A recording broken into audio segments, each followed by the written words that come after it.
A homeless encampment was recently cleared out by state officials near Meeting Street in downtown Charleston. But once that happens, the question becomes, where do the people seeking shelter go from there? News 2's Aaron Morgan joins us in studio. And Aaron, you've been looking into the issue over the last several weeks. What'd you find out? Well, Brendan, over the years, unhoused individuals have used this area under a highway overpass in downtown Charleston for shelter. It's also been cleared out several times in the past. Tonight, I'm looking into the process of disbanding an encampment, the options for people staying there, and what can be done moving forward. These are the remnants of the homeless encampment between Morrison Drive and Meeting Street in downtown Charleston. Usually we attempt to keep those areas clean.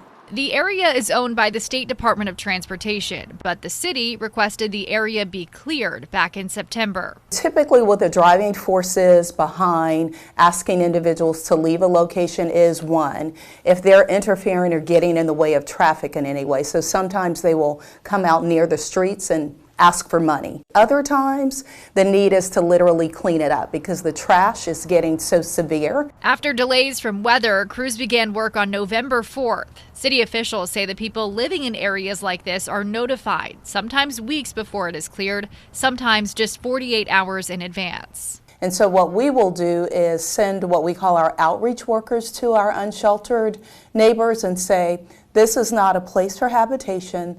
Let us help you with securing a different or better place to live. Charleston police gave notices to 10 to 15 people over the course of several different interactions, telling them to gather their belongings and leave, and pointing them to available resources. Crews then came through and swept the area. And while to many it looks like piles of litter left behind, advocates offer a different perspective. We might look at someone's belongings in an encampment and think it's trash, but that belongs to that person. That's very personal for them. SCDOT tells us this particular encampment has been cleared 5 times since 2019. City officials say their overall goal is keeping the area clean and connecting unhoused people with services to help them, including the Hope Center, which offers resources during the day. We've most recently included job services there. So our job service coordinators help someone find employment. So there are great successes that comes, but these are very difficult circumstances,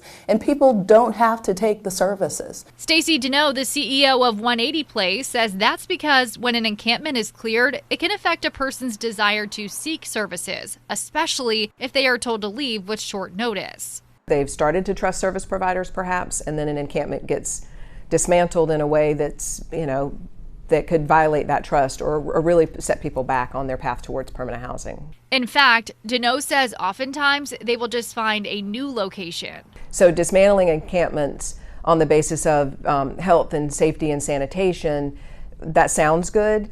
But the reality is you're not doing anything to end homelessness for the people that were in that encampment. Municipalities, including the city of Charleston, have been looking at creative options to help unhoused people, including the Low Country Rapid Housing Program, which would provide temporary private spaces and services to prepare them for permanent housing. Johnson says they are also seeing success with the Hope Center, and they are exploring new ways to tackle the issue.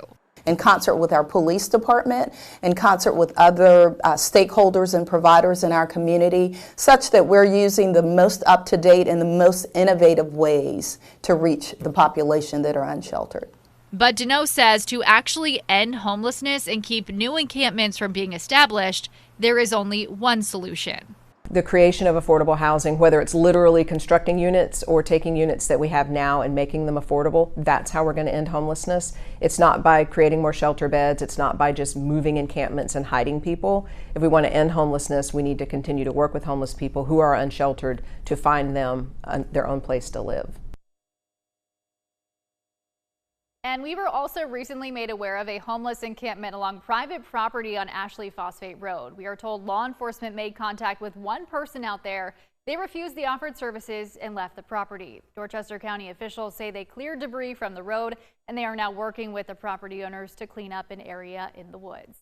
In the studio, I'm Aaron Morgan. Count on 2.